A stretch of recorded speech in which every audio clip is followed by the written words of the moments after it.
Everyone, कैसे हैं आप सब? Hope you doing well. तो आज के इस वीडियो में मैं लेकर आई हूँ आपके लिए एक और नया स्ट्रक्चर, यानी इस तरह के सेंटेंस को हम इंग्लिश में कैसे बोलें। जैसे कि अगर हिम्मत है तो बोलकर दिखाओ, हिम्मत है तो फ़ोन छूकर दिखा, अगर उसमें हिम्मत है तो यहाँ आकर दिखाए।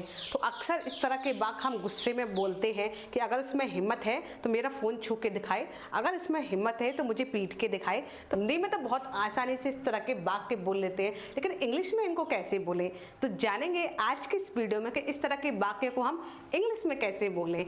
तो अगली बार से, यानी ये वीडियो देखने के बाद अगली बार से आप इसे इंग्लिश में ही बोलना। तो इसके लिए हम लिखेंगे if you have courage,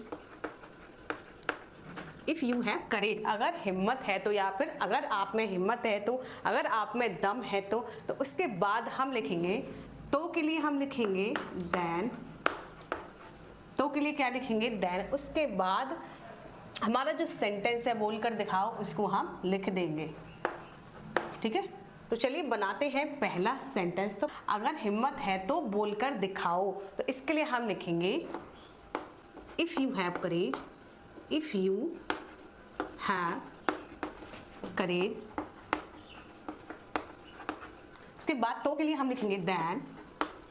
उसके बाद दिखाओ, दिखाओ के लिए हम लिखेंगे शो मी, शो मी। इसका सेंस आता है मुझे दिखाओ, show me why, show me why. बोल कर दिखा दो, इसके लिए हम लिखेंगे स्पीकिंग। तो क्या हो गया हमारा पूरा sentence? If you have courage then show me by speaking. अगर आप में हिम्मत है तो मुझसे बोल कर दिखाओ, या फिर हिम्मत है तो बोल कर दिखा, या फिर अगर हिम्मत है तो बोल कर दिखाओ। तो किसी तरह से भी हम हिंदी में कई तरह से बोलते हैं, लेकिन इंग्लिश में इसको ऐसे ही बोलेंगे if you have courage then show me by speaking. Next sentence है हमारा हिम्मत है तो फोन छू कर दिखा। अक्सर हम बच्चों को डांटते हुए बोलते हैं कि अगर हिम्मत है तो चलो फोन छू कर दिखाओ। फिर मैं आपको बताती हूँ क्या करना है। हम इंग्लिश में कैसे बनाएंगे, तो इसे हम बनाएंगे if you have courage, if you have करेज। हिम्मत की क्या हो गई? करेज। देन, तो के लिए हम लिखेंगे देन। फोन छूकर दिखाओ, तो उसके लिए दिखाओ के लिए हम लिखेंगे show me, show me by. छूने की हम लिखेंगे टचिंग, टचिंग माय फोन। क्या होगा इसके इंग्लिश?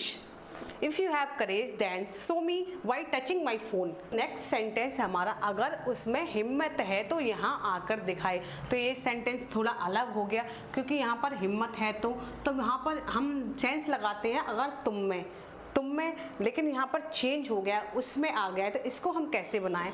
तो इसके लिए हम लिखेंगे इफ उसमें, उसके लिए हम लिखेंगे ही, क्योंकि ही सब्जेक्ट चेंज हो गया है तो हेल्पिंग वर्ब भी हमें चेंज करनी पड़ेगी। इफ ही हैज़, तो यहाँ पर आ जाएगा हैव की जगह हैज़ की courage. If he has courage then show me, then show me why, यहाँ आकर दिखाए हियर। क्या होगा इसके English? If he has courage then show me bye.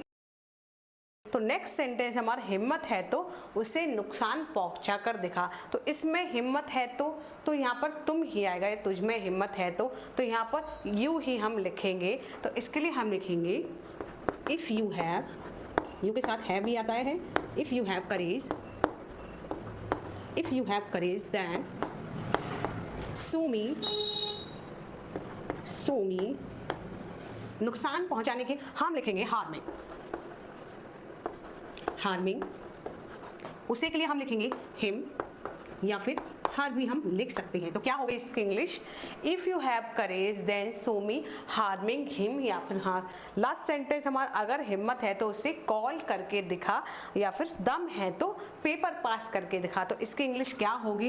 इसका जवाब आप दीजिए कमेंट बॉक्स में। ये है आपका होमवर्क। तो आई होप आपको अच्छे से समझ में आ गया होगा आज का जो स्ट्रक्चर है। तो hope you like this video. तो अगर आपको ये वीडियो पसंद आई हो तो वीडियो को लाइक शेयर करना ना भूलिए। और हाँ, जो भी व्यूअर मेरे चैनल पर नए हैं वो प्लीज़ मेरे चैनल को फॉलो और सब्सक्राइब जरूर कर लीजिए। तो चलिए मिलते हैं अगली वीडियो में एक और नए स्ट्रक्चर के साथ।